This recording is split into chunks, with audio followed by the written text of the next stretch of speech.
शहबाज शरीफ को वजीर आजम बनते ही जो सबसे पहली समरी दी गई वो एक इंतहाई अहम पोस्ट की एक्सटेंशन के हवाले से थी। इस पर तो कयासराइयां की जा रही थी, लेकिन आसिफ अली जरदारी के सदर बनते ही अब DGISI की तब्दीली होगी या फिर वो एक्सटेंशन की बातें मौजूदा DGISI के हवाले से की जा रही थी। इसमें एजाज सैयद ने एक ऐसी खबर दी है जो आइंदा की तस्वीर को कुछ मुबहम और कुछ वाज़ेह कर रहा है। इस तमाम तर सूरत हाल को एक दूसरे के तनाजुर में देखना बहुत जरूरी है। सबसे पहले मीडिया पर यह खबर आई कि पाकिस्तान की तारीख में ऐसा शायद पहली दफा होने जा रहा है कि किसी एक इंतहाई अहम ओहदे पर मौजूद शख्स को दूसरी दफा एक्सटेंशन दी जाए, या फिर शहबाज शरीफ की काबीना के लिए सबसे ज्यादा मुश्किल फैसला और पहला फैसला करना यह होगा कि वो एक्सटेंशन देंगे या नहीं। इस पर क्या सराहियां की जा रही थी, लेकिन यहाँ पर साथ ये भी वाज़ेह रहे कि ये इस वक्त जो रिटायरमेंट की उम्र है वो जनरल नदीम अंजुम जो DGISI हैं उनकी वो तारीख आ चुकी है, और अनवारुल हक काकड़ जो साबका निगरान वजीर आजम है उन्होंने ताहुक्म सानी उन्हें एक्सटेंशन दी थी। और दूसरी जानिब एयर चीफ की भी रिटायरमेंट की उम्र है और ये 18 मार्च की डेट है।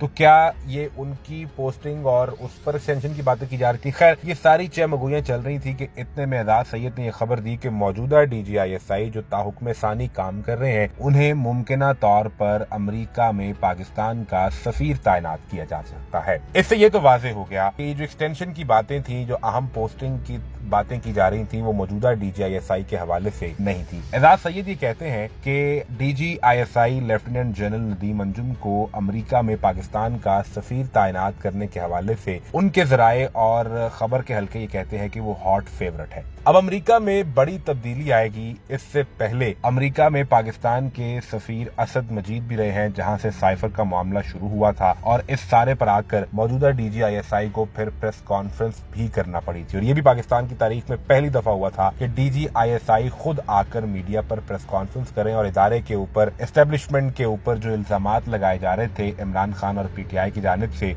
उनका रिबटल दिया जाए। अब आने वाले दिनों में अमरीका में जहां सदारती इंतखाबात भी होने हैं, वहां पाकिस्तान के एक साबिका इंटेलिजेंस चीफ का बतौर सफीर पोस्ट किए जाना, इससे पाकिस्तान की आइंदा की पॉलिसी क्या होगी इसे समझना बहुत जरूरी है। अब शहबाज शरीफ की हुकूमत इस पर क्या इकदाम उठाती है, क्योंकि वजीर खारजा के लिए इस वक्त इसहाक डार का नाम चल रहा है। उनकी क्या पॉलिसी होगी ये तो आने वाले दिनों में पता चलेगा।